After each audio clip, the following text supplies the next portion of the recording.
आप प्रत्येक को मैं हृदय से स्वागत करता हूं, क्योंकि आप लोगों ने आज की सुबह में परमेश्वर के साथ उसकी स्तुति और आराधना करने के लिए आपने अपना समय निकाल करके आज के सब्त के दिन में एकत्रित होने का फैसला किया है। और आज मैं इस सुबह के समय में आप प्रत्येक को मैं इस सब्त स्कूल कार्यक्रम में मैं स्वागत करता हूं।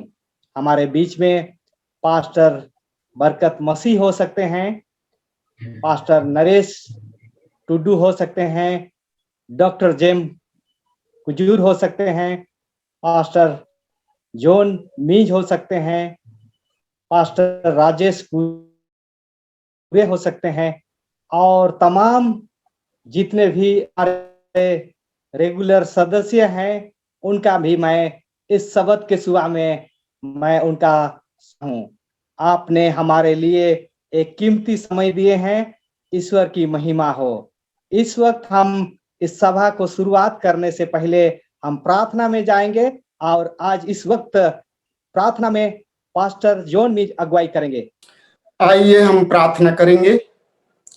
महान, पवित्र, जीवित, सामर्थी, सर्वशक्तिमान पिता परमेश्वर, आपका धन्यवाद करते हैं प्रभु जी, आज के इस दिन के लिए, इस जिंदगी के लिए प्रभु जी, कि फिर से ये दिन जोड़ दिया ताकि तेरी महिमा, तेरा धन्यवाद कर सकते हैं। हाँ प्यारे खुदावंद खुदा, हम लोग जितने भी प्रभु जी जूम में एकत्रित हैं, हम हर एक के साथ होना, हम हर एक को अपनी आत्मा से भर दे ताकि पवित्र आत्मा अगुवाई करे और तेरी महिमा को प्रकट कर सकें। और जो कुछ भी तेरे वचनों से जो सीखते हैं, सिखाते हैं, उन हर एक बातों पर आपकी दया और अनुग्रह आशीष को मांगते हैं। तू आशीषित कर, हमारे उद्धारकर्ता प्रभु यीशु मसीह के नाम से मांगते हैं, आमीन। हमारे बीच में पास्टर सुरेंद्र सिंह हैं और इस वक्त फीचर टॉक लेकर आ रहे हैं। मैं उनका स्वागत करना चाहता हूं। और आज का जो विषय है हमारा फीचर टॉक का, वो है अंगूर, ग्रेप्स, जिसे अंग्रेजी में जाना जाता है। और मौसम के अनुसार जो है ये फल है जो कि हमारे स्वास्थ्य के लिए बहुत ही लाभकारी और उपयोगी फल है। और अंगूर जो है, इसमें खासियत पाई जाती है कि यह हृदय की जो ऊर्जा शक्ति को बढ़ाने के लिए बहुत बहुत कारगर साबित होता है। और अंगूर में जो है भरपूर मात्रा में विटामिन पाए जाते हैं। प्रिया जीजो, प्रकृति के द्वारा ये फल मानव समाज को प्राप्त हुआ है। और इसकी खास बात यह है कि प्रकृति ने ही इसमें एक मीठापन जो है वो भरा है।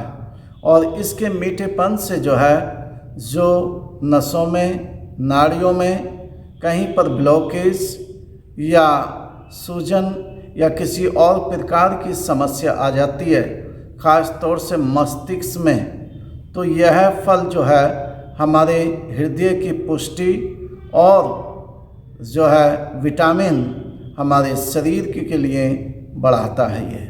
और इसमें बहुत प्रचुर मात्रा में खनिज पदार्थ पाए जाते हैं। ख़ास तौर से हम देखते हैं कि जब ताज़े अंगूर जब खाते हैं तो उनमें vitamin B, potassium, calcium, magnesium, जो हृदय की शक्ति को और प्राकृतिक तौर से हमारे शरीर को एक लोहे की मात्रा प्राप्त करता है।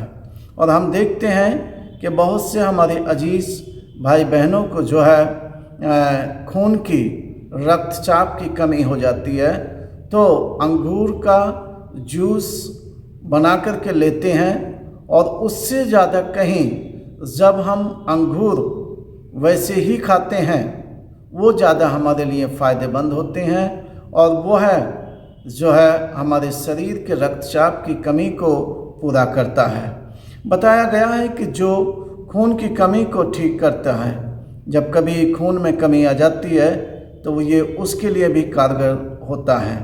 और अंगूर और किशमिश को ज़्यादा मात्रा में लेने से बताया है कि यह हमारे यकृत, गुर्दे और जो हमारी नसें नाड़ियाँ होती हैं जिनमें गठिया और नसों में तनाव, और ख़ास तौर से इसका ये फ़ायदा है कि ये कैंसर की मात्रा को जो है घटाता है और कैंसर को जो है अपने नज़दीक नहीं आने देता।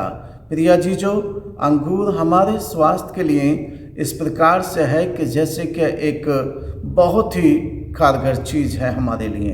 तो आइए हम अंगूर का अपने दैनिक जीवन में बहुत आयत से इस्तेमाल करें और अपने जीवन को स्वस्थ और बेहतर बनाएं। और इस फल को जो है प्रकृति के द्वारा परमेश्वर ने मानव समाज को दिया है ताकि हम इसकी प्राप्ति करें और अपने आने वाले कल को, अपने शरीर को स्वस्थ और बेहतर बनाएं। और जब कभी हमें मौका प्राप्त होता है परमेश्वर की उपस्थिति में, उसकी मौजूदगी में आने का, तो हम बेहतर और स्वस्थ और अच्छे तरीके से उसकी हमदो-सिताइश करें, उसका धन्यवाद करें। फीचर टॉक के लिए मैं पास्टर सुरेंद्र सिंह का बहुत बहुत धन्यवादी हूँ। इस वक्त मिशन समाचार का समय है। गुड मॉर्निंग और हैप्पी साबत आप सबको। आज मैं आपके सामने मिशन रिपोर्ट पेश करने जा रही हूँ और मुझे बहुत खुशी है कि मैं आपके सामने मिशन रिपोर्ट पेश कर सकती हूँ। आज का रिपोर्ट किर्गिज़स्तान से है और मैं अपने बेटे के साथ वहाँ रहती हूँ। मेरा नाम है तात्याना सोकोलोवस्काया और मेरे बेटे का नाम है आंद्रेई सोकोलोवस्की, जो कि 37 वर्षीय है। मैं सेवंथ डे एडवेंटिस्ट स्कूल में काम करने के बाद जब घर आने लगी तो मैं एक पुरानी दुकान पर मेरी नजर पड़ी और मैं वहां पर रुक गई और मैंने वहां पर बहुत सी किताबें खरीदी और सेल्स क्लार्क ने मुझे एक किताब दिखाते हुए कहा कि यह किताब मेरी हो सकती है उपहार के रूप में, और मैंने बाकी किताबों के लिए भुगतान किया और वह निःशुल्क किताब भी मैंने अपने बैग में रख ली। फिर मैं अपने घर वापस पहुंचने पर उस निःशुल्क किताब को बहुत उत्सुकता से पढ़ने लगी और पलटने लगी और किताब के पृष्ठों के माध्यम से मुझे पता चला कि वहां पर एक एड्रेस लिखा था या पता लिखा था जो कि किताब के पिछले पृष्ठ पर था, और वहां एक व्यक्ति का नाम लिखा था जिसका नाम था पावेल नोस्कोव, और ये पता उसी बिल्डिंग का था जिस अपार्टमेंट में मैं रहती थी। और फिर मुझे बहुत ही खुशी हुई और मैं बहुत चाव से उस किताब को पढ़ने लगी जिसका नाम था द ग्रेट कंट्रोवर्सी। और इस किताब की लेखिका का नाम था एलन जी वाइट। इसके पहले मैंने एलन जी वाइट का नाम नहीं सुना था, लेकिन जब मैंने पढ़ा तो मुझे बहुत अच्छा लगा और मैं कुछ दिनों तक इस बारे में सोच रही थी कि पावेल, जो कि मेरे अपार्टमेंट में ही रहता था, और मुझे एक शिक्षिका का नाम याद आया जो मेरे स्कूल में पढ़ाती थी, और मैंने जाकर के वो किताब अरीना जिसका नाम था उसको दिखाया और पूछा क्या पावेल आपके पति हैं? तो उसने कहा हाँ, पावेल मेरे पति हैं। और फिर हमें ये पता चला कि पावेल का परिवार एक सेवंथ डे एडवेंटिस्ट था और वो हर साबत चर्च में उपासना के लिए जाते थे। फिर हम कुछ दिनों के बाद बाइबल स्टडी या बाइबल का अध्ययन एक छोटे समूह में करने लगे, जो कि सप्ताह के अंतराल में पावेल के घर में होता था। जब पावेल की माँ बीमार पड़ गई तो मैंने अपने घर का दरवाजा बाइबल के अध्ययन के लिए खोला। कुछ हफ्तों के बाद आध्यात्मिक संकट आ खड़ा हुआ। तब मैं और मेरे बेटे ने ये दृढ़ता से महसूस किया कि या तो हमें सेवंथ डे एडवेंटिस्ट सदस्य बन जाना चाहिए या फिर सेवंथ डे एडवेंटिस्टों से हमेशा के लिए बिल्कुल ही जुड़ना खत्म कर देना चाहिए। और मैंने ये बात पावेल से कही और पावेल ने कहा, इस संकट से आपको परमेश्वर ही बचा सकता है। तब पावेल ने प्रार्थना की।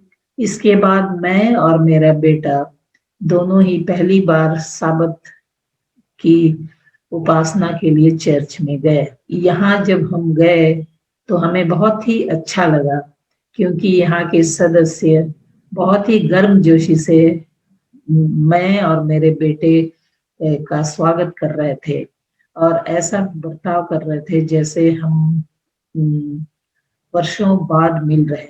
20 अप्रैल 2019 में मैं और मेरे बेटे ने एक साथ बपतिस्मा लिया और मुझे परमेश्वर तक ले जाने के लिए मैं सेवंथ डे एडवेंटिस्ट स्कूल का धन्यवादी हूँ, क्योंकि अगर मैं सेवंथ डे एडवेंटिस्ट स्कूल में नहीं जाती तो मुझे पता नहीं चलता, ना तो मैं पावेल से मिल पाती और ना सेवंथ डे एडवेंटिस्ट चर्च का पता होता।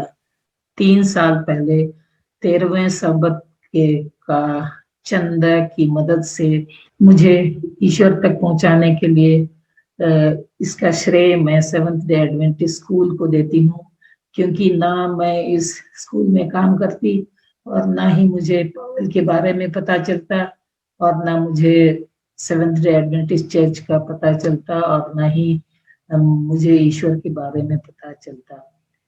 तो मैं इसका श्रेय सेवंथ डे एडवेंटिस्ट स्कूल को देना चाहती हूँ। 3 साल पहले 13वें सबत के चंदे के से किर्गिजिस्तान में टोकमुक में एक व्यायामशाला बनाने में मदद मिली और मैं धन्यवाद देना चाहती हूँ किर्गिजिस्तान में और यूरो एशिया डिवीजन में शिक्षा का समर्थन करने के लिए, आप सबकी प्रार्थना करने के लिए आप सबको धन्यवाद देना चाहती हूँ। Thank you. हैप्पी साबत। ईश्वर आप सबको आशीष दे। इस सुंदर मिशन समाचार के लिए मैं धन्यवाद देना चाहता हूं। आत्मा लाभ के सेवकाई के विषय में हम सीखेंगे और इस समय डॉक्टर जेम कुजूर को मैं समय देना चाहता हूं और इस समय मैं उनका हृदय से स्वागत करता हूं। मसीह गवाही के सिद्धांत भाग 2। गवाही क्यों दें? गवाही के लिए प्रोत्साहन। गवाही बाइबल का एक आदेश है। गवाही परमेश्वर के हृदय में आनंद लाता है। गवाही हृदय से प्रेम करने का प्रतिक्रिया है। गवाही आत्मिक जीवन जीने के लिए योगदान देता है। गवाही देना आत्मिक वरदान है और गवाही मसीह के दूसरी आगमन से संबंधित है और इसलिए हमें गवाही देना चाहिए, क्योंकि गवाही देना बाइबल का एक आदेश है, परमेश्वर के हृदय में आनंद लाता है, हृदय से प्रेम करने का एक प्रतिक्रिया है, आत्मिक जीवन जीने के लिए योगदान देता है और यह एक आत्मिक वरदान है और मसीह के दूसरे आगमन से संबंधित है। बाइबल गवाही का एक आदेश है। मत्ती 28 उसका 19 और 20 कहता है, इसलिए तुम जाकर सब जातियों के लोगों को चेला बनाओ और उन्हें पिता और पुत्र और पवित्र आत्मा के नाम से बपतिस्मा दो और उन्हें सब बातें जो मैंने तुम्हें आज्ञा दी है मानना सिखाओ। और देखो, मैं जगत के अंत तक सदा तुम्हारे संग हूं। बाइबल की एक आदेश है। यीशु मसीह ने अपने चेलों को आदेश दिया कि जाकर सब जातियों के लोगों को चेला बनाओ, और इसलिए हमें चेला बनाने के लिए जाना है, लोगों को शिक्षा देना है। जो यीशु मसीह पर विश्वास करे उन्हें बपतिस्मा देना है, और उसके बाद उन्हें जितने भी आज्ञाएं हैं उन्हें मानना सिखाना है। और परमेश्वर हमारे साथ हमेशा है, हमें सहायता और मदद करने के लिए और चेला बनाने के लिए हमें सक्षम करने के लिए। गवाही बाइबल का एक आदेश है। प्रेरितों के काम 1 अध्याय उसका 8 पद कहता है, परंतु जब पवित्र आत्मा तुम पर आएगा तब तुम सामर्थ पाओगे और यरूशलेम और सारे यहूदिया और समारिया में और पृथ्वी की छोर तक मेरे गवाह होगे। जब पवित्र आत्मा चेलों के ऊपर उतरा तब वे सामर्थ पाए और सारे यरूशलेम, सारे यहूदिया और समारिया में और पृथ्वी की छोर तक जाकर वे गवाह बने। उसी तरह से इस अंतिम समय में जब पवित्र आत्मा हम पर उतरेगा तब हम सामर्थ पाएंगे और अपने परिवार में, अपने पड़ोसियों के पास और सारे जगत में जाकर यीशु मसीह के गवाह होंगे। गवाही बाइबल का एक आदेश है। यशायाह 60:1 कहता है, उठ प्रकाशमान हो क्योंकि तेरा प्रकाश आ गया है और यहोवा का तेज तेरे ऊपर उदय हुआ है। हमें उठना है और प्रकाशमान होना है क्योंकि हम जगत के ज्योति हैं और यहोवा हमें सहायता और मदद करने के लिए हमेशा तत्पर है। प्रेरितों के काम उसका 13 अध्याय उसका 47 पद कहता है, क्योंकि प्रभु ने हमें यह आज्ञा दी है, मैंने तुझे अन्य जातियों के लिए ज्योति ठहराया है ताकि तू पृथ्वी के छोर तक उद्धार का द्वार हो। हमें परमेश्वर ने खासकर अन्य जातियों के लिए एक ज्योति ठहराया है, जिससे कि हम इस ज्योति को लेकर दूसरों तक बांटे, जिससे कि सारे जगत के लोग उद्धार पाएं। हम उद्धार का द्वार हैं जिसके द्वारा कि वे परमेश्वर के पास आ सकते हैं। गवाही बाइबल का एक आदेश। मरकुस रचित सुसमाचार का 5 अध्याय में हम लोग पाते हैं कि एक दुष्ट आत्मा से ग्रसित व्यक्ति था जो गिरासियनियों के देश में रहता था। और जैसे यीशु मसीह और उसके चेले झील के पार गए और इस व्यक्ति जिसमें दुष्ट आत्माएं थी, जो कि कब्रों पर रहा करता था, उसको बेड़ियों से बांध दिया गया था, लेकिन वह हमेशा बेड़ियों को तोड़ दिया करता था। उसे कोई भी व्यक्ति अपने वश में नहीं रख सकता था। और जब यीशु ने उस दुष्ट आत्मा को निकाला और जब वह व्यक्ति बिल्कुल सामान्य व्यक्ति की तरह हो गया, उसने यीशु मसीह को अपना उद्धारकर्ता करके ग्रहण कर लिया और वह यीशु मसीह के पीछे पीछे जाना चाहता था। लेकिन हम मरकुस 5 उसका 19 में पाते हैं, परंतु उसने उससे आज्ञा ना दी और उससे कहा, अपने घर जाकर अपने लोगों को बता कि तुझ पर दया करके प्रभु ने तेरे लिए कैसे बड़े काम किए हैं। इसी तरह से जब हमारा जीवन परमेश्वर के पवित्र आत्मा के द्वारा बदल जाएगा तो हमें चाहिए कि हम अपने घर में, अपने रिश्तेदारों के बीच में, हमारे पड़ोसियों में और जगत में जाकर हमें लोगों को बतलाना है कि प्रभु ने हमारे जीवन में कितने बड़े काम किए हैं।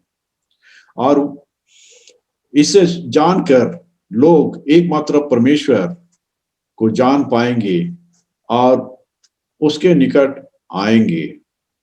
और उस समय में जब यीशु मसीह ने गिरसेनियों के देश में गया और उस वक्त लोग यीशु मसीह को अपना उद्धारकर्ता करके ग्रहण करने से इनकार कर दिए। उन्होंने कहा कि तू यहां से चला जा। लेकिन जब दोबारा यीशु मसीह वहां गया और इस व्यक्ति के गवाही से सारा शहर यीशु मसीह का वचन को सुनने के लिए एकत्रित हुए। और जब यीशु मसीह दोबारा जाकर वहां पर अपना सुसमाचार प्रचार करता है तो बहुत सारे लोग आकर यीशु मसीह को अपना उद्धारकर्ता करके ग्रहण कर लेते हैं। और इसी तरह से हमें भी चाहिए कि परमेश्वर ने हमारे जीवन में क्या बड़े काम किए हैं उन्हें गवाही देना, जिससे कि लोग जान सके कि हमारा प्रभु सर्वशक्तिमान परमेश्वर है। वही एकमात्र परमेश्वर है जो लोगों का उद्धार करने वाला है। गवाही परमेश्वर के हृदय में आनंद लाता है। खोई हुई भेड़ के दृष्टांत में हम देखते हैं कि एक चरवाहा था जिसने एक भेड़ को खो दिया और उसने 99 भेड़ों को सुरक्षित से रखकर वह चला जाता है, जंगल पर्वत खाई में जाकर उस खोई हुए भेड़ को ढूंढ कर लाता है और वह बहुत आनंदित होता है। और उसी तरह से ये भेड़ उस व्यक्ति को बोध करता है जो संसार में खो गया है, संसार के पाप में खो गया है। और वह जानता है कि वो खो गया है, लेकिन वह वापस आना नहीं जानता है। और हमें चाहिए कि हम उन खोई हुए भेड़ों को ढूंढने के लिए जाएं, जंगल पर्वत खाई पार करके हम उन खोई हुए भेड़ों को ढूंढ कर निकालें और परमेश्वर के पास लाएं, और इससे परमेश्वर के हृदय में आनंद होगा। खोया हुआ सिक्का। एक महिला थी जिसने अपना एकमात्र सिक्का को खो दिया था। उसने दिया जलाई और झाड़ू करके पूरा खोजी और अंत में उसे मिल जाता है और उस खोए हुए सिक्के को पाकर वो बहुत आनंदित होती है और अपने पड़ोसियों में जाकर कहती है कि देखो मेरा खोया हुआ सिक्का मुझे मिल गया है। और इसी तरह से जिस तरह से यह सिक्का वो खोया हुआ था लेकिन वह नहीं जानता है कि वो खोया हुआ है, इसी तरह से बहुत सारे लोग हैं इस संसार में जो खो गए हैं लेकिन वे नहीं जानते हैं कि खोए हुए हैं। हमें वचन का दिया को लेकर उस संसार में जाना है और उन्हें ढूंढना है और यीशु मसीह के पास लाना है, जिससे कि जिस तरह से इस महिला ने आनंद मनाया उसी तरह से परमेश्वर भी अति आनंद होगा। खोया हुआ लड़का।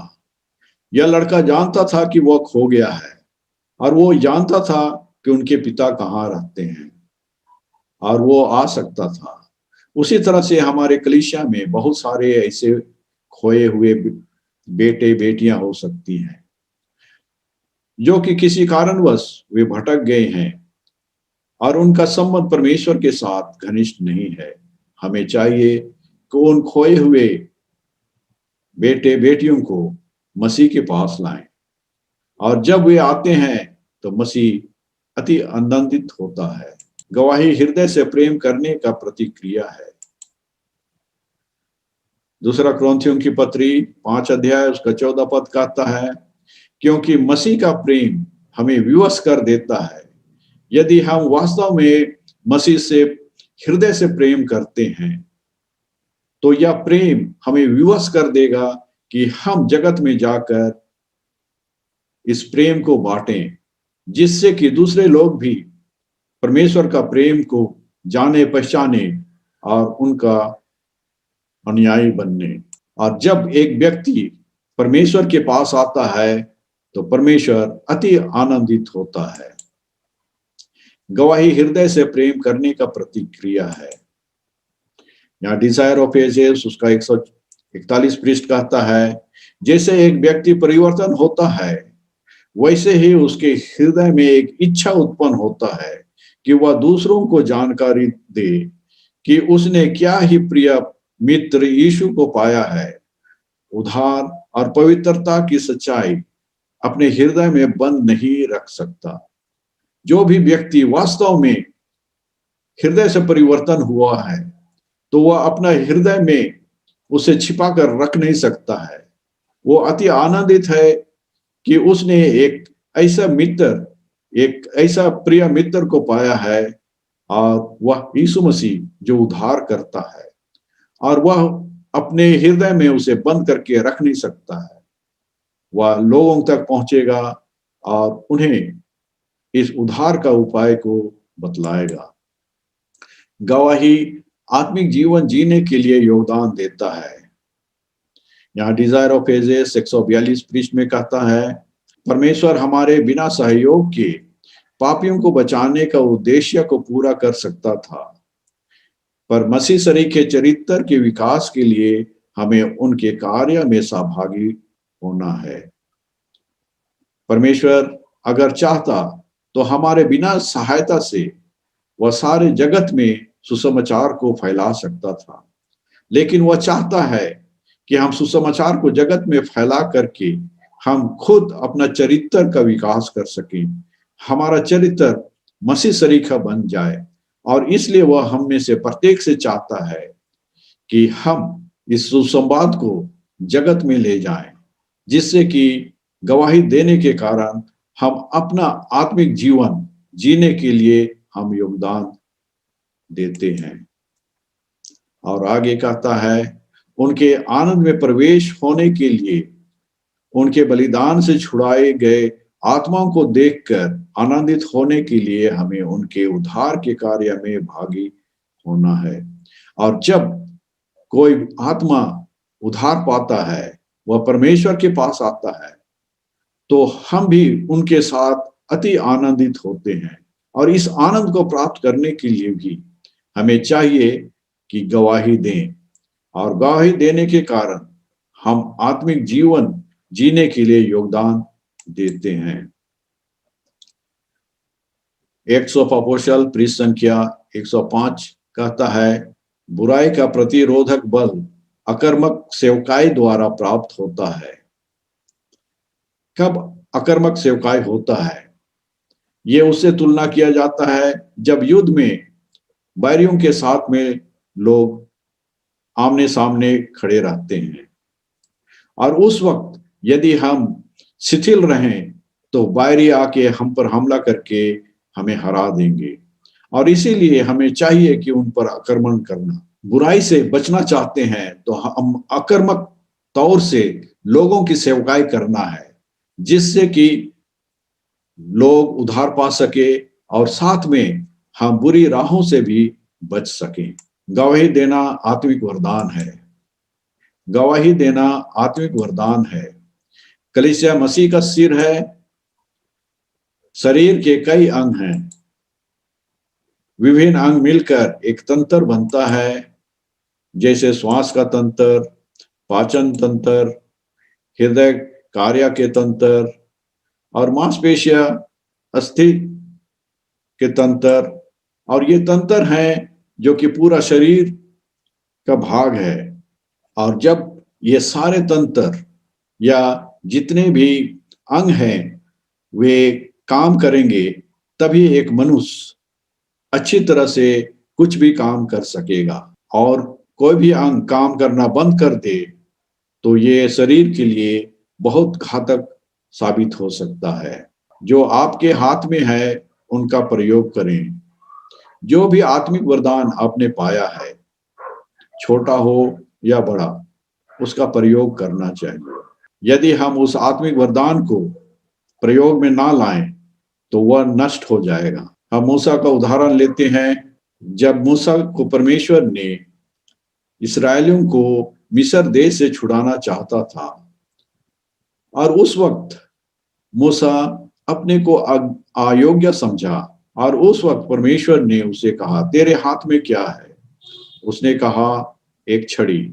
उस छड़ी से वह जितने भेड़ बकरियां थे उन्हें चराया करता था।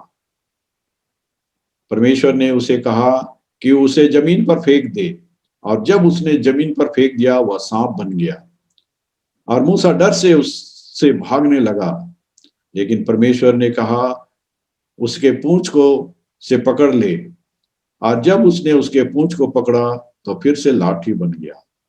उसी तरह से जो भी वरदान हमें परमेश्वर ने दिया है उसका हम प्रयोग नहीं करेंगे तो हम परमेश्वर का कार्य करने की जगह में हम शैतान का कार्य करना शुरू कर देंगे।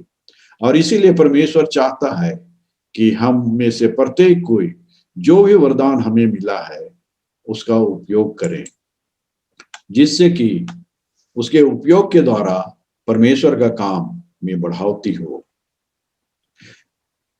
आप अपने आत्मिक वरदानों को व्यवहार में लाएं, और यदि व्यवहार में नहीं लाएंगे तो वे नष्ट हो जाएंगे और हम परमेश्वर का काम करने के बजाय एक शैतान का काम करने वाला बन सकते हैं।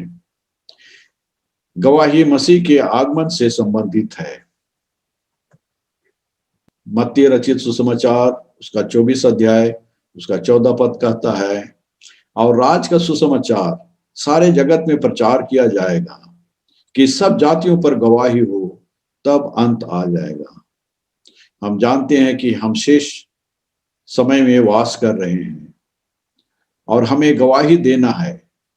और जब तक हम सुसमाचार को सारे जगत में जाकर प्रचार नहीं करते हैं, गवाही नहीं देते हैं, तो यीशु मसीह का आगमन नहीं हो सकता है। और इसलिए हमें चाहिए कि जाकर सारे जगत में सुसमाचार प्रचार करें, जिससे कि यीशु मसीह जल्द से जल्द इस जगत में आए और हमें अपने यहां ले जाए। रिव्यू एंड हेरल्ड में कहता है, आवश्यक अंतिम वारिस तब तक नहीं होगी जब तक कलीसिया सामूहिक तौर से परमेश्वर के साथ कार्य ना करें। जब तक कलीसिया एक साथ एकजुट होकर गवाही के लिए कार्य ना करें, तब तक अंतिम वारिस नहीं होगी। और इसलिए भी और अंतिम वारिस पाने के लिए हमें चाहिए कि जितने भी कलीसिया के सदस्य हैं सब एकजुट होकर सामूहिक तौर से हम गवाही दें। टेस्टिमोनीज वॉल्यूम 9 उसका 27 पृष्ठ कहता है, समय कम है और हमारे शक्तियों को बड़े कार्य के लिए संगठित करना चाहिए। तो जितने भी हमारे शक्तियां हैं, सामर्थ हैं, सबको संगठित करना है, क्योंकि समय बहुत कम है और एक साथ मिलके हमें गवाही देना है, जिससे कि यीशु मसीह का आना शीघ्र हो। परमेश्वर लूटा गया है, परमेश्वर लूटा गया है। इसको हम पाएंगे टेस्टिमोनीज वॉल्यूम 6 उसका 427 पृष्ठ में। यहाँ परमेश्वर की दासी कहती है, हमें उन लोगों को आकर्षित करने के लिए प्राणियों को उत्साहित करना है और उसी तरह उनको उद्धारकर्ता के लिए जीतना है। यदि यह हमारी इच्छा ना हो, यदि हम हृदय और जीवन की सेवकाई को परमेश्वर से रोक लेते हैं, तो हम उनके प्रभाव, समय, धन और बल को लूटते हैं। हमारे सहभागी लोगों को लाभ पहुंचाने में असफल होने पर हम उस आत्मा परिवर्तन की महिमा को परमेश्वर से छीनते हैं। गवाही देने के प्रोत्साहन वचन। गवाही देना बाइबल का एक आदेश है। गवाही परमेश्वर के हृदय में आनंद लाता है। गवाही हृदय से प्रेम करने का प्रतिक्रिया है। गवाही आत्मिक जीवन जीने के लिए योगदान देता है। गवाही देना आत्मिक वरदान है और गवाही मसीह के आगमन से संबंधित है। इसलिए चलिए हम में से प्रत्येक कोई एकजुट होकर पवित्र आत्मा के शक्ति और सामर्थ के द्वारा गवाही दें। परमेश्वर हम में से प्रत्येक को ऐसे करे कि हम एकजुट होकर गवाही दें, जिससे कि यीशु मसीह का आगमन शीघ्र होगा और हम सब उसके राज में प्रवेश कर सकें। कुछ आत्मा लाभ के सेवकाई में जो भी कार्यक्रम किए हैं इस सप्ताह के अंदर, उनका कुछ गवाही दें।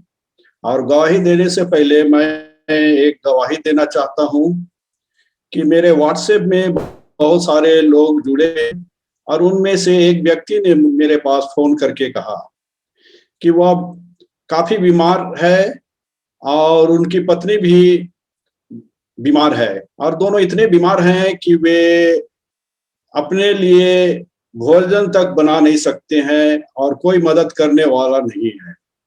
और उन्होंने मुझसे अनुरोध किया कि मैं उनके लिए प्रार्थना करूं जिससे कि वे स्वस्थ हो सकें। और मैंने उनके लिए प्रार्थना की और साथ में मैं इससे पास्टर अनिल लकड़ा को भी बांटा और उनसे भी अनुरोध किया कि वे भी उनके लिए प्रार्थना करें। और उसके बाद में मैं पाया कि 2 दिन के बाद उन्होंने फिर से फोन की और उन्होंने मुझे धन्यवाद दिया और कहा कि आपके प्रार्थना के लिए हम बहुत धन्यवादी हैं और जैसे आप लोगों ने प्रार्थना किया मेरा स्वास्थ्य सुधर गया और मेरी पत्नी भी ठीक हो गई और अभी हम दोनों बिल्कुल सही सलामत में हैं। परमेश्वर ने हमारी प्रार्थनाओं को सुनी और उन्हें पूरी तरह से चंगाई प्रदान की। इसमें परमेश्वर की महिमा हो। और इसी तरह से आप लोगों में से कोई भी है जो कि आत्मा लाभ के लिए कोई भी सेवकाई का काम किए हैं तो आप गवाही दे सकते हैं। सचमुच में इस सप्ताह मैंने 1-2 अनुभव हुआ मुझे कि एक जो हमारे झारखंड से एक व्यक्ति हैं वो फोन पर मुझे निवेदन किए कि हमारे बहन के लिए प्रार्थना कर दीजिए क्योंकि उनका किडनी काम नहीं कर रहा है। और जब मैंने प्रार्थना किया तो उन्होंने कहे कि नहीं अभी इस वक्त थोड़ा बहुत अच्छा लग रहा है। उसके बाद एक सुबह में एक फोन कॉल आया और फोन कॉल में मुझे निवेदन किए कि आप हमारे एक भाई है उनके लिए प्रार्थना कर दीजिए क्योंकि उन्हें दुष्ट आत्मा परेशान कर रहा है। और फोन में ही जब प्रार्थना किए, प्रार्थना करने के बाद में फिर दोबारा मैंने कहा कि जब आपको जरूरत होगा जरूर फोन कीजिएगा। तो इस तरह से हम देख रहे हैं कि आज अंतिम समय में किस तरह से बहुत सारे लोग दुष्ट आत्मा से ग्रसित हैं, बहुत सारे परेशानी हैं और ऐसे समय में प्रार्थना की बहुत जरूरी है। और इस तरह से हमने एक दूसरे का मदद किया। बहुत धन्यवाद देते हैं पास्टर अनिल लकड़ा का गवाही के लिए। परमेश्वर की महिमा हो। उसने अपने भक्तजनों की प्रार्थना सुनता है और जरूरतों के अनुसार वह उनका उत्तर भी देता है और चंगाई भी प्रदान करता है। हाँ, मैं पास्टर कुरे से अनुरोध करता हूं कि वे भी अपना गवाही दें। एक बहन है जिसको जो है बहुत प्रॉब्लम था और मैं जो है अचानक उस गांव में गया और जब मैं ऐसे मतलब पूछते गया था कि मैं इस गांव पे नया आया, पहली बार आया हूँ और मुझे जो है लोगों से मिलने आया हूँ करके। तब जब उनसे बातचीत हुआ तो उन्होंने बताया कि आप मेरे लिए प्रार्थना कर दीजिए, मैं बहुत परेशान हूँ। तो उन्होंने जो है एक पानी का बोतल दिए और बोले कि आप इसमें प्रार्थना कर दीजिए ताकि मैं जो है इसे आशीष जल को पी लूंगी और ठीक हो जाऊंगी। तो मैंने उनसे कहा कि इस बोतल में पानी भर के प्रार्थना करके रखने की जरूरत नहीं है। परमेश्वर जो है आपको ठीक करेगा और आपको इस पानी में बोतल भर के रखने की जरूरत नहीं है क्योंकि उसने हमसे वादा किया है कि मांगोगे तो दिया जाएगा।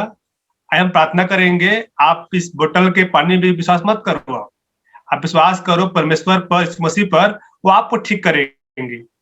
अब फिर मैंने प्रार्थना किया उनके साथ और जैसे मैं प्रार्थना कर रहा था वो बहन रो पड़ी और हम प्रार्थना करते रहे। जैसे मैंने आमीन कहा उसके ठीक बाद उन्होंने मुझे बोले कि भैया आपके प्रार्थना करने से मैंने महसूस किया कि मेरे अंदर से कोई चीज निकल के भागा है और उसके निकलते ही मुझे बहुत आराम मिला है।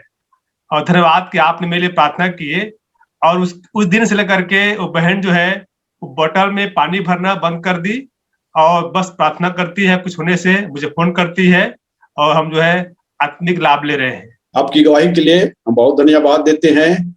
हमारा परमेश्वर महान है, वह सर्वशक्तिमान है, शैतान पर विजय प्राप्त किया है और जो भी दुष्ट आत्माएं हैं जो लोगों को तंग करती हैं तो वह अपने भक्तजनों की प्रार्थना को सुनता है और उन्हें स्वतंत्र करता है।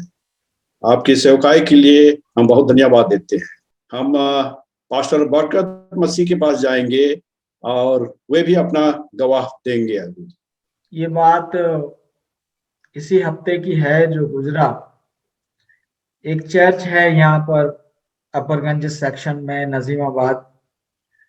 वहां के लोग चाहते थे कि मैं एक साबत उनके साथ बिताऊं और बेदारी की सभाएं करूं। मैं भी जाना चाहता था, लेकिन कुछ और प्रोटोकॉल की समस्याएं आ रही थी। फिर बातचीत होने के बाद कहा गया कि हम आपको ऑफिशियली तो नहीं बुला सकते, आप अपने खर्चे पर आ सकते हैं और आपका स्वागत है। मैंने इसे एक अपना सौभाग्य जाना और अपने खर्चे पर मैंने वहां जाने का प्लान किया। हमारी सभाएं बहुत ही अच्छी रहीं। एक साबत को, पिछले साबत को हमने 2 सभाएं की। हमारे चर्च मेंबर्स वहां पर आए और बहुत ही अच्छा लोगों को लगा। लोगों ने नई बातें सीखी, कलीसिया में किस तरह से सक्रिय जीवन बिताना है। लीडरशिप के बारे में भी नहमिया से हमने सीखा। उसके बाद परमेश्वर मुझे एक दूसरे परिवार में, मेथोडिस्ट चर्च के परिवार में लेकर गया। उन्होंने मुझे इनवाइट किया, बार बार इनवाइट किया और वहां हमने लगभग 3 घंटे बाइबल स्टडी में बिताया। और आज वो परिवार जो है प्रभु यीशु मसीह के बहुत निकट है और प्रभु यीशु मसीह के प्रेम को स्वीकार करता है। इतना ही नहीं, जब मैं वहां से चलने लगा तो मेरा जितना किराया खर्च हुआ था उससे अधिक किराए का परमेश्वर ने प्रबंध किया, क्योंकि मैंने विश्वास के साथ कदम आगे बढ़ाया। प्रभु ने मेरे विश्वास का सम्मान करके सभाओं को आशीषित किया और मेरे जो आने जाने का खर्चा वगैरह था उसको भी परमेश्वर ने पूरा किया। इसके लिए मैं परमेश्वर का धन्यवाद देता हूं। परमेश्वर को बहुत धन्यवाद देते हैं कि कैसे परमेश्वर ने पास्टर बरकत मसीह के द्वारा लोगों को अपना वचन सुनाने में अगुवाई की और प्रार्थना के द्वारा उन्होंने सेवकाई की और वे लोग काफी आशीषित हुए। परमेश्वर आपको बहुतायत से आशीष दे। अब हम इस सभा को समाप्त करते हुए पास्टर पूरे से अनुरोध करेंगे कि आप प्रार्थना करके इस सभा को समाप्त करें। इस संसार के बनाने वाले प्रभु जी, हम आपको धन्यवाद करते हैं। आप सृष्टि करता है, हमारा उद्धार करता है। हमारे जीवन का डोर आपके हाथ में है। हे प्यारे पिता, धन्यवाद करते हैं कि आपने हमारे संग साथ रहे और आज की प्रभु जी आत्मिक लाभ के ज्ञान को समझने में सहायता किया। धन्यवाद पिता कि आपने हमारे जीवन में कार्य किए हैं और हमें इस्तेमाल किए हैं। मेरे पिता, इसी प्रकार प्रभु जी होने दीजिए कि हम में से हर एक प्रभु जी आपकी दया, आपकी कृपा बनाए रखें और बहुत से लोगों के जीवन में कार्य करने में मदद करें। मेरे पिता, हम धन्यवाद करते हैं कि आपने प्रभु जी ये मौका दिया, अवसर दिया प्रभु जी, हम सीखने पाते हैं और आपके समाचार को, आपके ज्ञान को बांटने पाते हैं। धन्यवाद पिता बातों के लिए। विनती मांगते हैं आपके प्रिय बेटे, हमारे उद्धारकर्ता प्रभु यीशु मसीह के नाम से, आमीन।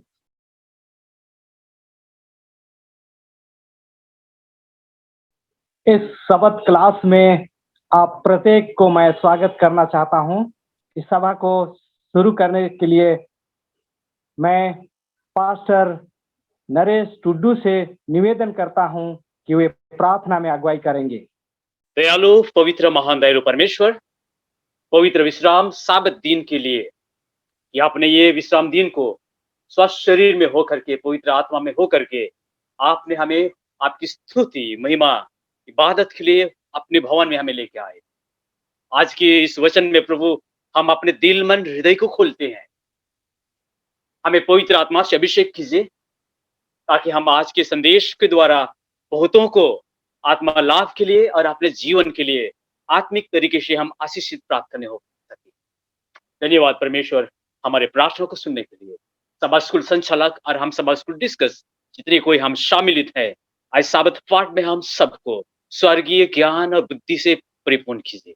ये सारी विनती और निवेदन यीशु मसीह के पवित्र और स्वर्गीय महाशक्तिशाली नाम में मांगे है। आमीन। आज का जो विषय है, इस समय खास करके आज का जो पाठ है वह 11वां पाठ है और आज का जो शीर्षक है प्रेम करना। ये बहुत ही लगता तो है बहुत ही साधारण, लेकिन बहुत गंभीर बात है प्रेम करना। और आज का जो याद वचन है यशाया उसका 58 उसका 10 से लिया गया है, और यहाँ इस प्रकार से कहता है, उदारता से भूखे की सहायता करें और दीन दुखियों को संतुष्ट करें, तब अंधियारे में तेरा प्रकाश चमकेगा और तेरा घोर अंधकार दोपहर का सा उजियाला हो जाएगा।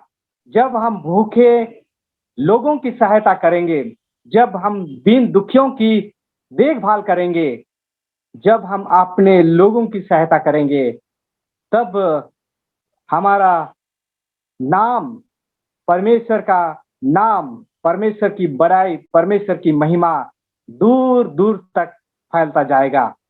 और इस समय ये खास याद वचन जो हमारे लिए है, और यह सचमुच में हम परमेश्वर के प्रेम को बांटेंगे, परमेश्वर के लोगों को प्रेम करेंगे, तभी ये हो सकता है। प्रेम का एक निचोड़ चीज है कि जब हम लोगों की देखभाल करेंगे, इसका मतलब हम लोगों से प्रेम करते हैं।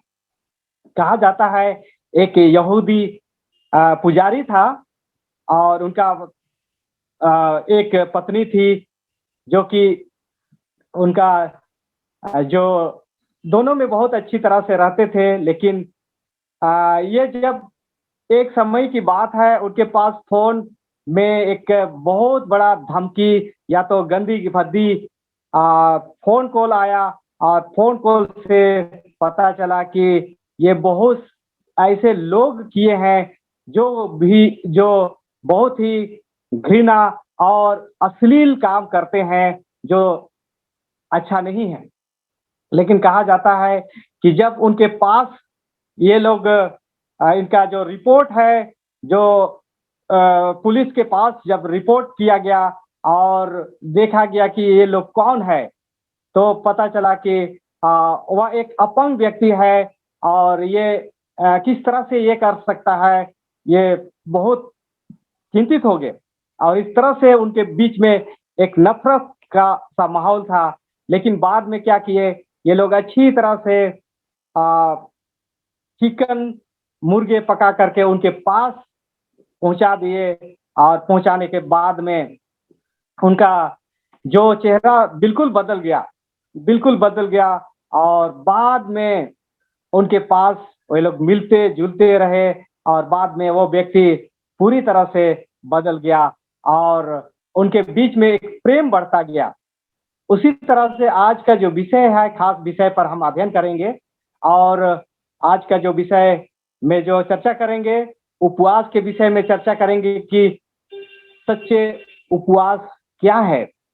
और जो बहुत सारे चीजें हैं, आज का जो विषय है उस पर चर्चा करने से पहले मेरे मन में एक सवाल उठ रहा है। ये जो पहला सवाल है कि उधार पाने के लिए हमें किस तरह का मूल्य चुकाने की जरूरत है, जबकि उधार हमारे लिए मुफ्त है। आपका सवाल के अनुसार कि उधार पाने के लिए हमें किस तरह का मूल्य चुकाने की जरूरत है, जबकि उधार हमारे लिए मुफ्त है। हमारे लिए उधार मुफ्त है, क्योंकि रोमियों की पत्री उसका 6 अध्याय उसका 23 पद के अनुसार जो कीमत हमें चुकानी थी, यानी पाप की मजदूरी अनंत मृत्यु, जिसे पहला पत्रस 1 अध्याय उसका 18 और 19 के अनुसार परमेश्वर का पुत्र क्रूस पर बलिदान होकर चुकाया। और इसलिए हमें हमारे लिए ये जो चुकानी थी वो पूरा चुका दिया गया। और इफिसियों की पत्री उसका 2 अध्याय और उसका 8 से 9 पद में के अनुसार विश्वास करने वालों को अपने अनुग्रह से उद्धार किया। और यह अनुग्रह जो फिलिपियों की पत्री उसका 2 अध्याय उसका 13 पद है, उसके अनुसार परमेश्वर हमारे मन में इच्छा और काम करने दोनों बातों को करने का प्रभाव डालता है। और इसलिए ये हमारे लिए एक मुफ्त है, क्योंकि विश्वास करने के लिए और जो भी कार्य करना है उसके लिए भी प्रभाव डालने वाला परमेश्वर ही है। और पहला यूहन्ना उसका 1:9 के अनुसार हम पाते हैं जब हम अपने पापों को मान लेते हैं तो वह हमारे पापों को क्षमा कर देता है। लेकिन उद्धार प्राप्त करने के बाद हमें अपने पुराने पापमय जीवन को छोड़ देना है। जैसे हम पाते हैं नीति वचन उसका 28 अध्याय उसका 13 पद में, जो अपना अपराध छिपा रखता है उसका कार्य सफल नहीं होता, परंतु जो उनको मान लेता और छोड़ भी देता है उस पर दया की जाएगी।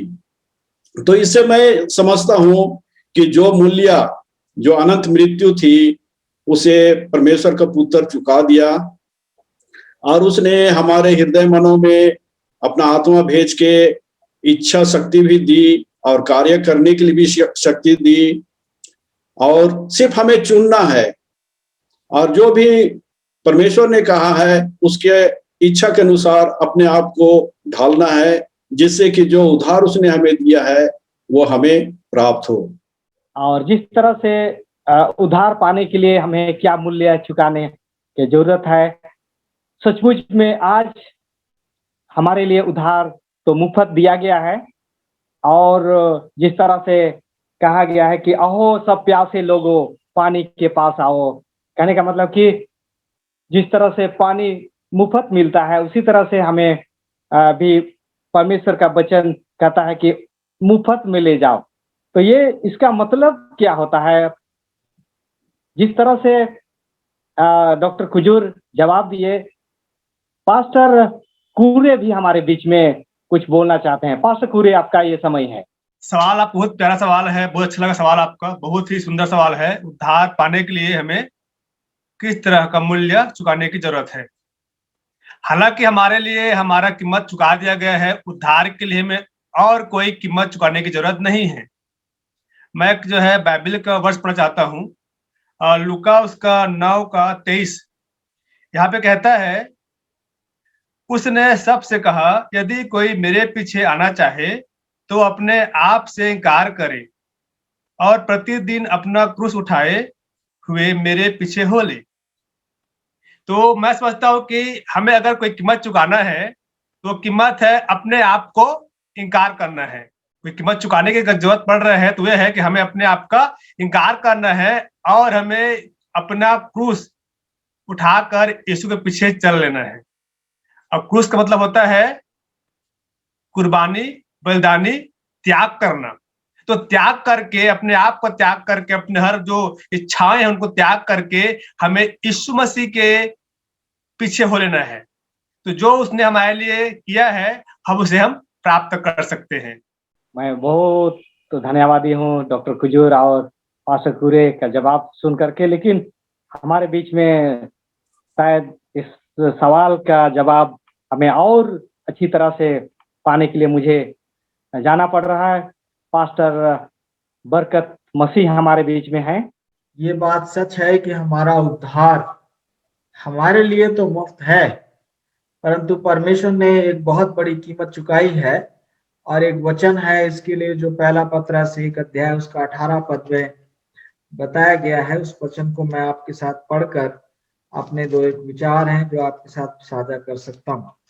यह लिखा है, क्योंकि तुम जानते हो कि तुम्हारा निकम्मा चाल चलन जो बाप दादों से चला आता है, उससे तुम्हारा छुटकारा चांदी सोने अर्थात नाशमान वस्तुओं के द्वारा नहीं हुआ है, पर निर्दोष और निष्कलंक मेमने अर्थात मसीह के बहुमूल्य लहू के द्वारा हुआ है। कहने का मतलब ये है कि हमारा छुटकारा जिस वस्तु के द्वारा हुआ है वो वस्तु हमारे पास है ही नहीं। एक निष्कलंक मेमने का जीवन, हमारे उद्धार के लिए परमेश्वर ने बहुत बड़ी कीमत चुकाई है। हमें जो काम करना है वो उसको स्वीकार करना है। ये हमारे लिए मुफ्त हो सकता है परंतु परमेश्वर के लिए मुफ्त नहीं है। परमेश्वर ने सबसे बड़ी कीमत चुकाई है। एक काम तो हमें करना है, हमें इसको एप्रिशिएट करना है, इसकी सराहना करना है। हमें समझना है कि कितनी बड़ी कुर्बानी जो है परमेश्वर ने हमारे लिए दी है। अगर हम उस कुर्बानी को समझेंगे तो इसको हम बहुत ही प्रेम के साथ, बहुत ही आभार व्यक्त करते हुए, बहुत ही धन्यवाद के साथ हम इस उद्धार के उपहार को स्वीकार करेंगे। और हम फिर अपने कामों पर घमंड नहीं करेंगे क्योंकि हमारे कामों से हमारा उद्धार नहीं है, बल्कि हमारे काम इस बात का परिणाम है, इस बात का रिजल्ट है कि हमारा उद्धार हो चुका है। अब हम उस उद्धार के लिए आभारी हैं, धन्यवादी हैं। Thank you, doctor Pastor. Kujur, pastor Kure, pastor Barkat Masih, आप तीनों को मैं हृदय से धन्यवाद देना चाहता हूं। सचमुच में आज हम लोग सोचते हैं कि यीशु मसीह हमारे लिए मूल्य चुका दिया है, हमें कुछ करने की जरूरत नहीं है, लेकिन सोच सकते हैं कि उस मूल्य जो चुकाया क्रूस पर, वो कितना बहुमूल्य लहू, निष्कलंक मेमने का लहू से हमें खरीदा है। इसका मतलब यह नहीं कि हमें कुछ नहीं करना है, हमें कुछ जरूरत नहीं है, ऐसा बात नहीं है। हमें भी उतना ही प्रेम करना चाहिए, उनके वचनों का आदर उतना ही करना चाहिए जितना उन्होंने हमारे लिए किया। और इसी से हम जानेंगे कि हम यीशु मसीह के रास्ते पर चलने वाले हैं। मेरे मन में और एक सवाल जो उत्पन्न हो रहा है, और ये सवाल जो है मुझे बार बार परेशान करता है, और मैं आप लोगों के बीच में इस सवाल को लाना चाहता हूँ। आज का जो सवाल है, और ये सवाल है हमारा विचार और परमेश्वर का विचार, हमारी गति और परमेश्वर की गति कैसे एक हो सकती है। Thank you pastor Anil. एक वचन और पढ़ लेते हैं, 1 कुरिन्थियों 1 अध्याय और उसका 18 पद, और इसी के ऊपर आधारित मेरा जवाब है। यहाँ पर लिखा हुआ है, क्योंकि क्रूस की कथा नाश होने वालों के लिए मूर्खता, परंतु हम उद्धार पाने वालों के लिए परमेश्वर की सामर्थ है। जो बात मैं आपके साथ बांटना चाहता हूँ वो ये है, परमेश्वर कहता मेरे विचार और तुम्हारे विचारों में, और मेरी गति और तुम्हारी गति में जमीन और आसमान का अंतर है। जो परमेश्वर की दृष्टि में बहुमूल्य है, वो मनुष्य की दृष्टि में मूर्खता है। और यह लिखा है कि क्रूस की कथा नाश होने वालों के लिए मूर्खता है। कहने का मतलब ये है कि अगर हम चाहते हैं हमारी गति, हमारे कार्य करने के तरीके, हमारे वेज परमेश्वर के समान हो, उसके लिए जरूरी है कि हमारे विचार परमेश्वर के समान हो। हमारे विचार परमेश्वर के समान कैसे हो सकते हैं, उसके लिए हमें ये पुस्तक दी गई है, जिसको हम बाइबल धर्मशास्त्र कहते हैं। इसमें परमेश्वर के विचार हैं। यदि हम इन विचारों पर मनन करें, चिंतन करें, इनको अपने जीवन में आत्मसात करें, तो मेरा मानना है कि हमारे विचार परमेश्वर के विचार हो जाएंगे। इसके अलावा परमेश्वर का आत्मा हमारे मार्गदर्शन के लिए दिया गया है, तो उसके आत्मा के मार्गदर्शन में हम चलें, क्योंकि आत्मा भी परमेश्वर के वचन से लेकर ही हमें बताता है कि कौन सा कार्य हमें करना चाहिए, कैसे व्यवहार करना चाहिए। और जब हमारे विचार परमेश्वर के विचार हो जाएंगे, तो हमारी गति परमेश्वर की गति हो जाएगी। Thank you so much and God bless. Pastor बरकत, सुंदर जवाब के लिए, कि सचमुच में आपने जो बताया कि किस तरह से हम परमेश्वर के साथ एक साथ चल सकते हैं, किस तरह से हम लोग बढ़ सकते हैं। और कभी कभी हमारे जीवन में हम नहीं सोच पाते हैं कि हमें किस तरह से परमेश्वर के साथ चलना चाहिए, किस तरह से परमेश्वर के साथ बढ़ना चाहिए। और हम सोचते हैं कि मैं सही कर रहा हूँ, मैं सही चल रहा हूँ, लेकिन परमेश्वर का वचन हमें बार बार चेतावनी देता है, और वो कहता है कि मेरी गति और तेरा गति एक समान नहीं है। जिस तरह से आकाश और पृथ्वी की दूरी इतना दूरी है, उतना दूरी आपकी गति और मेरे गति में है। तो इस सुंदर सवाल का जवाब देने के लिए आपको बहुत बहुत धन्यवाद करते हैं। हमारे बीच में पास्टर कुरे हैं। पास्टर कुरे, इस समय मैं आपको समय देना चाहता हूं। थैंक यू सर, एक बार फिर से आपको कि आपने मुझे मौका दिए। जैसा कि हम जानते हैं कि परमेश्वर का जो विचार है मनुष्य के विचार से बिल्कुल अलग है। हम पापी मनुष्य हैं, हम भी जो भी सोचेंगे हम गलत सोचेंगे, हमारे विचार में पाप भरा हुआ है। तो यहाँ पर परमेश्वर पवित्र है और उसका जो विचार है हमसे जायज सी बात है, उसकी हाई क्वालिटी है। लेकिन उस हाई क्वालिटी को उसने परमेश्वर ने जो है हमारे बीच रह करके, हमारे साथ रह करके उन्होंने अपने विचार को मिला लिया हमारे साथ, और मिला करके उन्होंने हमारे लिए एक योजना बनाई। योजना बना करके जो सूचना क्या बोलते हैं इसको, एक पूरा विधि विधान सहित मतलब स्टेप टू स्टेप उन्होंने जो है आकर के अपने विचार को हम पर प्रकट किया। उसने एक योजना बनाई कि हमें उद्धार मिल सके। और उनकी जो सरल से बात करना चाहता हूं मैं कि उन्होंने हमारे लिए उद्धार की योजना बनाया। मनुष्य इसको नहीं बना सकता था, लेकिन परमेश्वर के पास एक प्लान ऑफ सल्वेशन था। उन्होंने योजना बनाया और योजना बना करके हमारे लिए एक उपाय निकाला। तो उनकी जो सोच है वाकई में हमसे बढ़कर है। एक पद मैं पढ़ना चाहता हूं आपके लिए, यशायाह 57 का 15 में। यहाँ कहता है, क्योंकि जो महान और उत्तम और सदैव स्थिर रहता और जिसका नाम पवित्र है, वह यूं कहता है, मैं ऊंचे पर और पवित्र स्थान में निवास करता हूं और उसके संग भी रहता हूं, जो खेदित और नम्र है कि नम्र लोगों के हृदय और खेदित लोगों के मन को हर्षित करूं। अर्थात जो लोग नम्र है, जो लोग दुखी है, परेशान है, पापी है, वे लोग जो है परमेश्वर के विचार के साथ मेल खाते हैं। जो घमंडी हैं और अपने बुद्धि में, ज्ञान में, पैसे में, रुपये में जो है घमंड करते हैं, वो परमेश्वर के विचार से मेल नहीं खाते। अगर हमारा विचार अगर मेल खाना चाहते हैं और मेल करना चाहते हैं तो हमें मन से खेदित होना है, मन में जो है परमेश्वर को स्मरण करना है, अपने आप को नीचे और परमेश्वर को ऊंचा रखना है। धन्यवाद। धन्यवाद पास्टर पूरे सुंदर जवाब के लिए। मुझे लगता है कि हमारे बीच में पास्टर नरेश हैं। आज का जो समर स्कूल है वाकई बहुत इंटरेस्टिंग और बहुत प्रैक्टिकल चीज हम सब कुछ डिस्कस कर रहे हैं। आज जो सवाल आपने किया है, किस तरीके से हम परमेश्वर के साथ हम एक हो सकते हैं। बाइबल के मुताबिक हम पढ़ते हैं अय्यूब और उसका 11 का 7 में कहता है, क्या तू परमेश्वर का गूढ़ भेद को पा सकता है? क्या तू सर्वशक्तिमान का मर्म पूरी रीति से समझ सकता है? वह आकाश सा ऊंचा है और वह समुंदर सा गहरा है, वह अधोलोक से भी गहरा है। क्या हम उसको समझ सकते हैं? सिंपल जवाब मैं कहूंगा, शायद मैं लिमिटेड सोच, ब्रेन, अपना कॉन्सेंस उस परमेश्वर की उस गहराई, लंबाई, चौड़ाई, उसकी सीम, गम या ज्योति, उनकी महान ज्ञान को मैं समझ नहीं सकता। लेकिन फिर भी बाइबल कहता है कि हम किस तरीके से परमेश्वर और हम एक हो सकते हैं।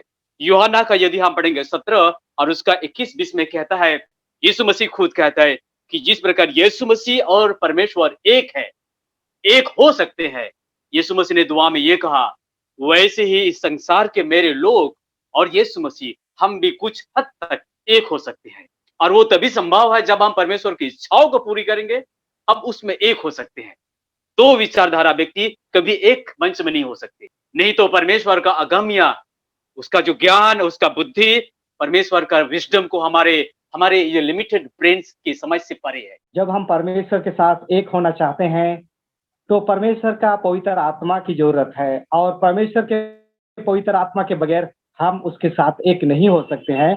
और इसीलिए हम अगर परमेश्वर के साथ एक होना चाहते हैं तो हमें प्रार्थना करना चाहिए कि परमेश्वर हमें पवित्र आत्मा दे, ताकि हम पवित्र आत्मा के द्वारा हम उसके साथ हो सकते हैं। और जितने भी विश्वासी हैं, हम चर्च में, कलीसिया में, मंडली में एक हो सकते हैं। अगर पवित्र आत्मा होगा तो हमारे बीच में लड़ाई झगड़ा नहीं होगा और कलीसिया भी अच्छा रहेगा। लेकिन पवित्र आत्मा नहीं होगा तो कलीसिया में, मंडली में, हम सबों में भी लड़ाई झगड़ा से, कलह से हम सब भरे रहेंगे और परमेश्वर के कार्य में हमारे लिए बीच में बहुत सारे विघ्न बाधा होगा। तो इस सुंदर जवाब के लिए बहुत बहुत धन्यवाद करते हैं। आज का जो विषय है प्रेम करना, ये बहुत ही गंभीर विषय है। और एक सवाल मेरे मन में उत्पन्न हो रहा है, परमेश्वर की दृष्टि में सच्चे उपवास का क्या अर्थ है? ये सच्चे उपवास का क्या मतलब है, क्या अर्थ है? मैं चाहूंगा कि इसका जवाब पास्टर बरकत मसीह हमें दे सकते हैं, और मैं उनको समय देना चाहता हूं। मेरी उपवास की, फास्ट की डेफिनेशन बिल्कुल अलग है, बड़ी रेडिकल है। मेरा मानना यह है कि मैं इसलिए फास्ट करता हूं ताकि जो जबरदस्ती, मजबूरी में फास्ट कर रहा है वो फीस्ट कर सके। मैं भरपूरी में फास्ट करता हूँ, एक वक्त का भोजन नहीं करता या एक दिन का भोजन नहीं करता, ताकि उसे भोजन मिल सके जो कई दिनों से भोजन नहीं पा सका है। इसका उद्देश्य अपने आप को धर्मी दिखाना नहीं, बल्कि हृदय में आभार होता है परमेश्वर के लिए कि परमेश्वर आपने मुझे इस योग्य बनाया कि मैं आपके किसी एक संतान को एक वक्त का भोजन दे सकता हूँ। और ये आभार के साथ होता है। मेरे पापा की कुछ ये तालीम थी और शुरू में उसको स्वीकार करने में मुझे काफी मुश्किल हुई। वो कहते थे, बेटा जो तुम्हारे घर में भोजन करे उसका धन्यवाद करो। मैंने प्रतिरोध किया, मैंने कहा ये क्या बात है, एक तो उसको भोजन कराओ और दूसरा उसको धन्यवाद भी बोलो। तो उन्होंने बताया, बेटा वो ईश्वर की संतान है, ईश्वर उसको कहीं से भी भोजन दे सकता है, लेकिन जब वो आपकी रसोई में खा के जाता है और आगे उससे कोई पूछता है भाई भोजन करिए, तब वो ये नहीं कहता कि मुझे यीशु मसीह ने खाना खिलाया है। वो जाके ये बताएगा लोगों को कि मुझे बरकत मसीह ने खाना खिलाया है। तो इस प्रकार से परमेश्वर ने आपको सम्मान दिया, आपको सम्मान प्रदान किया, क्योंकि वो परमेश्वर का नाम नहीं ले रहा, आपका नाम ले रहा है। तो आपको भी आशीष मिलती है, उसको भी आशीष मिलती है, और इस तरह से परमेश्वर को महिमा मिलती है। तो कि ये तालीम मैंने स्वीकार की और आज मेरा ये मानना है, अगर मैं किसी के काम आ सकता हूँ, किसी को भोजन दे सकता हूँ, किसी को वस्त्र दे सकता हूँ, तो ये मेरा सौभाग्य है। और देने वाला तो परमेश्वर है, मैं तो एक माध्यम हूँ। तो मेरे नजर में सच्चा उपवास जो है वो ये है। बाकी आपके अगले सवाल का जवाब मैं नहीं देता, केवल सच्चा उपवास क्या है वो मैं ये बताकर अपनी वाणी को विराम देता। और इस वक्त जो हमारे बीच में पास्टर नरेश टुडू हैं, उनके द्वारा मुझे लगता है कि ये सवाल और वो विस्तार रूप से अगर सवाल का जवाब दे सकते हैं तो मैं उनके पास जाऊंगा। एक्चुअली मैं बाइबल को देखता हूँ किस नजर से, जब बाइबल को देखता हूँ फास्टिंग, उपवास रखना, ये बिब्लिकल पॉइंट ऑफ व्यू है। ये फास्टिंग रखने इंसान का अपना इन्वेंशन, इंसान का अपना पूर्ति के लिए, इंसान का सेटिस्फिकेशन के लिए, धार्मिक श्रद्धा आस्था को लोगों के सामने व्यक्त करने के लिए नहीं। बिब्लिकल पॉइंट ऑफ व्यू से हम देखते हैं फास्टिंग और प्रार्थना दोनों साथ साथ जाएगा। और ये खुद परमेश्वर हमें बाइबल के नबियों के जमाने से लेकर के पुराने नियम, पूरे नए नियम में फास्टिंग एंड प्रेयर का हम पूरा बाइबल में जिक्र पाते हैं। लेकिन इसमें हमें सावधानी बरतने की भी हमें बाइबल में अब गाइडलाइन दिया गया है। जैसे जिसाया का किताब भी जब हम पढ़ते हैं 58 और जिसाया 58 का हम 1 से 12 पढ़ते हैं, यहाँ पर परमेश्वर जो है उन लोगों के लिए चेतावनी कहते हैं, क्या ये सच्ची उपवास नहीं कि गरीबों को, कंगालों को, विधवाओं को आप उनको क्षतिपूर्ति, उनको आप देखभाल करें? क्यों ये परमेश्वर को कहना पड़ा? क्योंकि हमने फास्टिंग प्रेयर जो खुदा ने हमें गाइडलाइन दिया उससे हम भटक गए, इसलिए खुदा हमें वापस यहाँ लाना चाहता है। जबकि जब हम मत्ती का किताब 18:21 में पढ़ते हैं तो वहां यीशु मसीह कहता है, जब यीशु मसीह के पास कुछ चेले आ गए और उन्होंने कहा कि हम दुष्ट आत्माओं को निकाल नहीं पाए, तो यीशु मसीह ने कहा इस तरह की आत्मा को बिना फास्टिंग और प्रेयर आप नहीं निकाल सकते।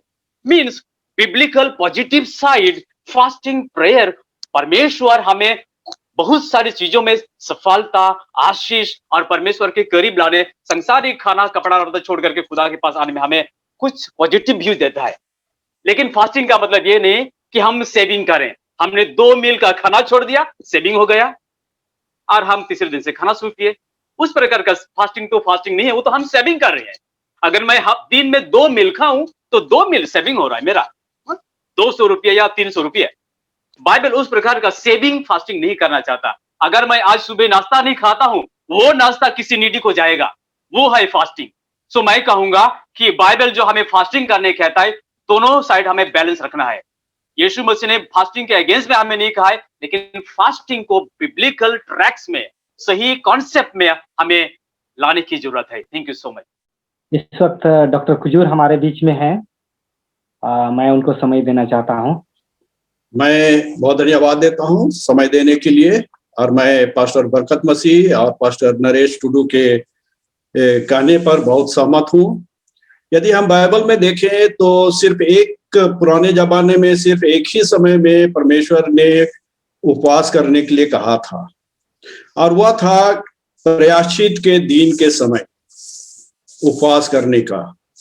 और इससे हम ये जानते हैं कि ये प्रायश्चित के समय में जब वे उपवास करते थे तो उनका मूल मकसद था कि अपने अपने पापों को मान लेना और परमेश्वर के साथ में अपना घनिष्ठ संबंध बनाना, इससे जुड़ा हुआ था ये उपवास। और इसी उपवास को उस वक्त इसराइलियों ने उसे एक दिखावा तरह का कर दिया था कि वे लोगों को दिखाते थे कि वे वास्तव में उपवास कर रहे हैं बाहरी रूप से, लेकिन उनकी अंदरूनी जीवन में कोई परिवर्तन नहीं हो रहा था। और इसी कारण से यशायाह नबी यहाँ कहता है और कहता है सच्चे उपवास के बारे में वह शिक्षा देता है। और सच्चा उपवास वही है जब हम अपना पाप में जीवन को त्याग देते हैं और परमेश्वर के साथ एक घनिष्ठ संबंध बनाते हैं, तब हम सच्ची उपासना कर रहे हैं। और दूसरा हम देखेंगे जैसा यशायाह उसका 55 और 58 अध्याय में हम पाते हैं कि जगत में सत्य का वचन को प्रचार करना भी इसमें शामिल है।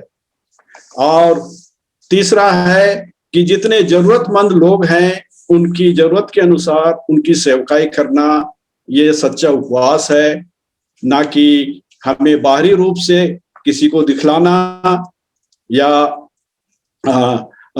यूं ही उपवास करना, हमें उपवास करना है इसलिए उपवास करना है, ये सिद्धांत परमेश्वर का वचन नहीं सिखाता है। आप तीनों ने बहुत अच्छी तरह से जवाब दिए हैं और शायद मुझे लगता है कि मैं संतुष्ट हुआ कि सचमुच में सच्ची उपासना का या तो सच्ची उपवास का असली अर्थ यही है, होना चाहिए। इस वक्त हमारे बीच में पास्टर कुर्रे हैं, मैं उनको समय देना चाहता हूँ। मत्ती का 25 का पढ़ेंगे 40 को हम लिखता है, तब राजा उन्हें उत्तर देगा, मैं तुमसे सच कहता हूं कि तुमने जो मेरे इन छोटे से छोटे भाइयों में से किसी एक के साथ किया वह मेरे ही साथ किया। तो जो हम आज उपवास की बात कर रहे हैं कि हम खाना नहीं खाएंगे, हमारा उपवास हो गया, हम इस प्रकार से, तो ये जो हमारा एक क्या बन गया है, कल्चर बन गया है, एक संस्कार बन गया है। हम देखते हैं कि उपवास जो है हर एक धर्म में हर एक देश में पाया जाता है और उपवास के अलग अलग क्रम है। और यहाँ तक कि अगर हम साइंटिफिक जाएंगे तो लोग बोलते हैं कि उपवास करने से आपका जो है डाइजेशन सिस्टम ठीक हो जाता है, पेट अच्छा रहता है, तो बहुत सारे उससे वजह हो जाता है। लेकिन यहाँ पर हम बात कर रहे हैं, बाइबल बताती है कि उपवास का शारीरिक जो बातें हैं तो है, लेकिन आत्मिक उन्नति के बारे में बात कर रहे हैं। तो ये जो सेवा है, यदि हम अपने किसी अनजान व्यक्ति को जो भूखा प्यासा नंगा है या एकदम लाचार बेबस है, हम अगर उनकी सुधि लेते हैं तो सही मायने में हम उपवास करते हैं। मैं पास्टर कुर्रे को बहुत बहुत धन्यवाद करता हूँ। सचमुच में सच्ची उपवास केवल रखने से नहीं होता है। जो चीज परमेश्वर प्रसन्न होता है, सच्ची उपवास, उसका मतलब यही होता है कि गरीबों की देखभाल करना, भूखों को रोटी खिलाना, अनाथों की सेवा करना। ये इसका असली अर्थ तो यही होता है कि हम किस तरह से जो लोग आत्मिक रूप से भूखे और प्यासे हैं उनका हमें देखभाल करना चाहिए। किस तरह से सच्चाई के भूखे और प्यासे हैं उनकी देखभाल करना चाहिए। ये सच्ची उपवास का असली अर्थ मैं इस तरह से समझता हूँ। और जितनों ने आप सबों ने इसके जवाब दिए हैं सवाल का, मैं सचमुच में आप सबों का हृदय से धन्यवाद देना चाहता हूं कि आज का जो इस सवाल जो था कि सच्ची उपवास का जो असली अर्थ है यही है जो आप लोगों ने जवाब दिए। अगला एक सवाल और मेरे मन में उठ रहा है, यशायाह के अनुसार शब्द किस तरह से पालन करना चाहिए? डॉक्टर कुजूर हमारे बीच में हैं। मैं बहुत धन्यवाद देता हूँ पास्टर अनिल ये समय देने के लिए कि यशायाह के अनुसार साबत किस तरह से पालन करना चाहिए, आपने सवाल किया है। और इस सवाल का जवाब देने से पहले मैं ये कहना चाहता हूं कि सर्वप्रथम हमें यह जानना है कि साबत ना तो यहूदियों का है ना कि मसीहियों का। साबत परमेश्वर का है, यह सृष्टि के समय में दिया गया था और यह 7वां दिन है जो शनिवार पड़ता है, जिसकी शुरुआत शुक्रवार संध्या से शनिवार संध्या तक है। और यशायाह उसका 58 उसका 13 पद से में हम पाते हैं कि पहला है कि हमें आत्म त्याग करना है और सामाजिक सेवकाई भी करनी है। ये दोनों चीज इस पे शामिल है साबत के साथ में।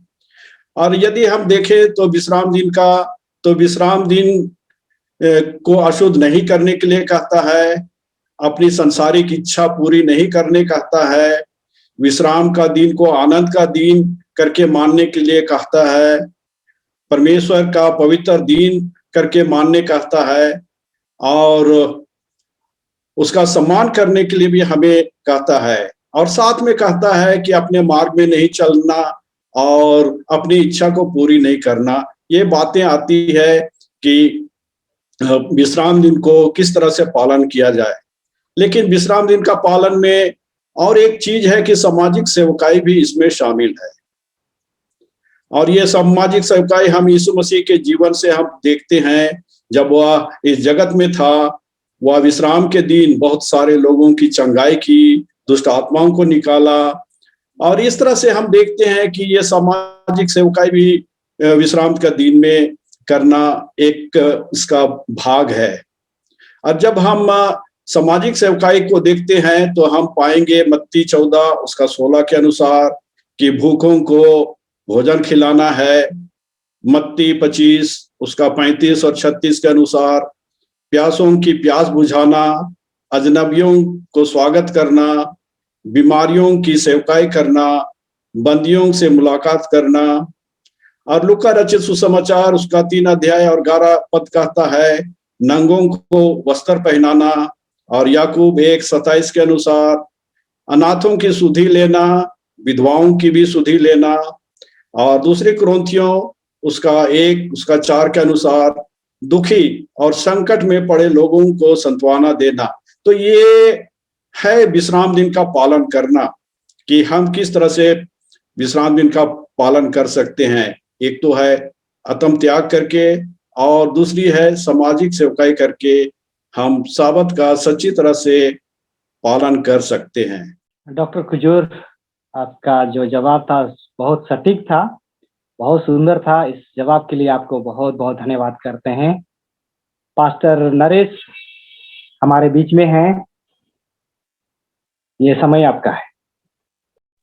थैंक यू पास्टर, ये अच्छे मौका देने के लिए।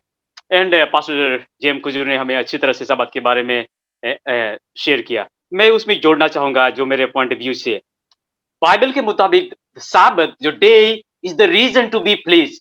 दिन ही एक वजह है, मंडे नहीं है, ट्यूसडे नहीं है। मतलब हम मंडे को खुशी हो सकते हैं, ट्यूसडे को, वेडनेसडे को, लेकिन बाइबल कहता है साबत इज द रीजन। साबत जो है आनंद, खुशी, प्लेजर होने का एक वजह है। बहुत बहुत ही ये अच्छा शब्द लिखा हुआ है। एक दिन ही एक वजह है मुझे आनंद होने के लिए।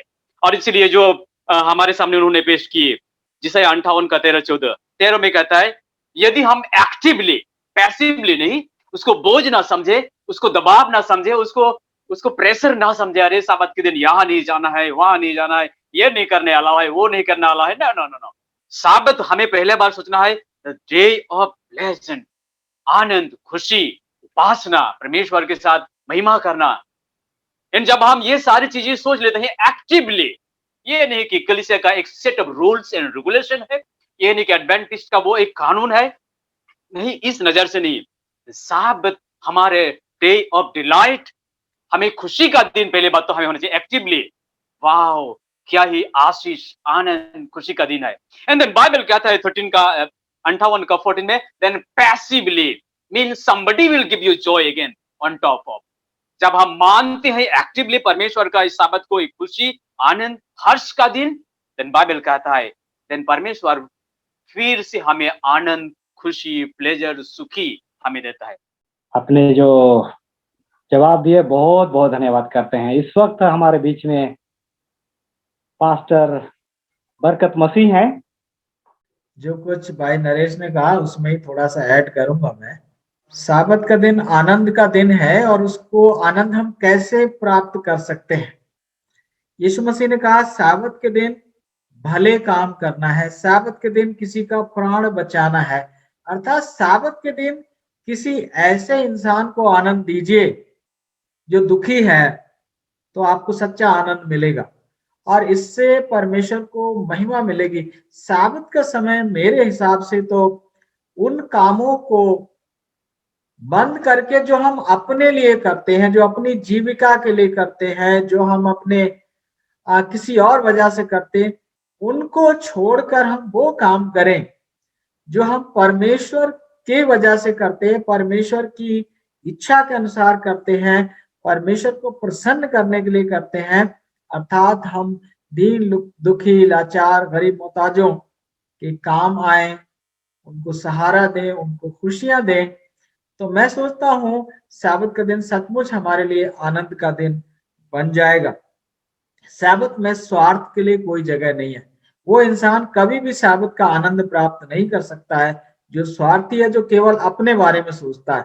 साबत का दिन दूसरों के बारे में सोचने का दिन है। इस दिन हमारे पास समय होता है ताकि हम दीन दुखी लाचार गरीब मोहताज बेसहारा अपाहिज अंधे लूले लंगड़ों के बारे में हम सोच सकें, और अगर हम उनके साथ कुछ समय बिताएं, उनके मन को हम हर्षित कर सके, तो सचमुच ये हमें भी एक हर्ष प्रदान करेगा।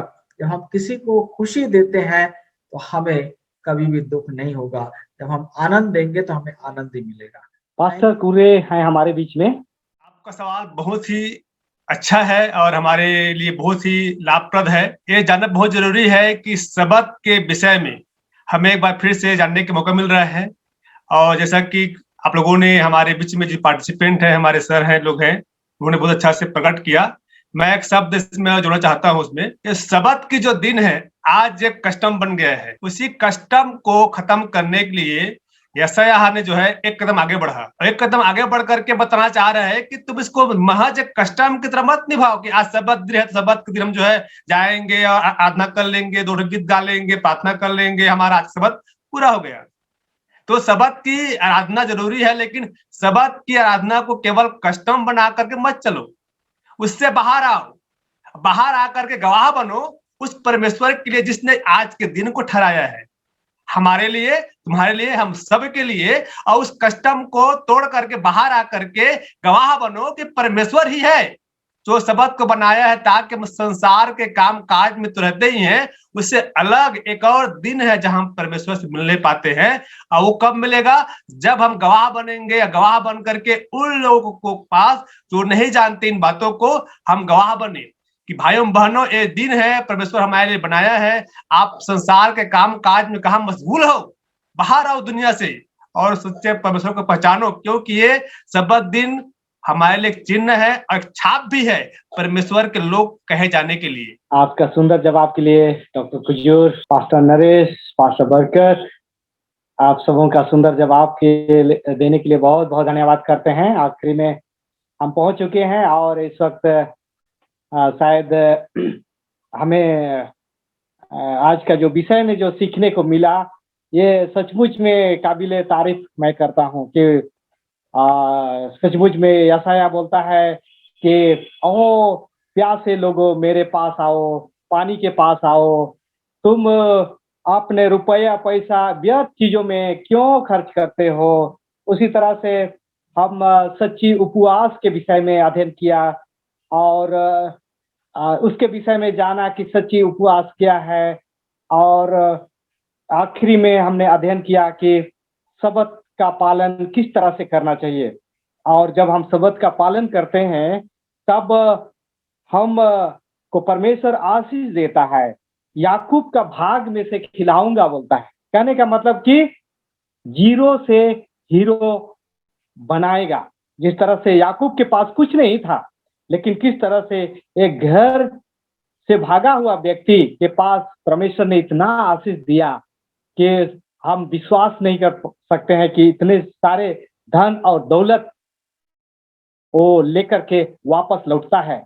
उसी तरह से जब हम परमेश्वर के लिए कार्य करते हैं, परमेश्वर के वचनों का पालन करते हैं, परमेश्वर हमें बहुत आयत से आशीष देता है और याकूब का भाग में से खिलाऊंगा बोलता है।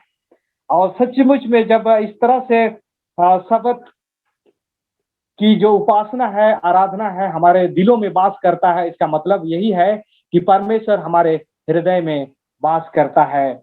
और आज की सभा में हमने बहुत कुछ सीखा है और जितने भी आज के कार्यक्रम में आपने भाग लिए, आप सबों को मैं हृदय से धन्यवाद देना चाहता हूं।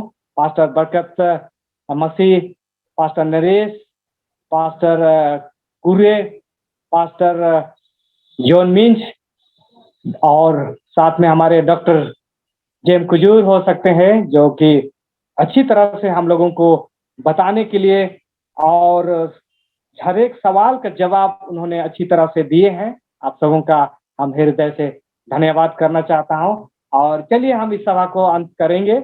और इस वक्त हमारे बीच में डॉक्टर जेम कुजूर है। इस सभा को अंत करने के लिए वो दुआ में अगुवाई करेंगे।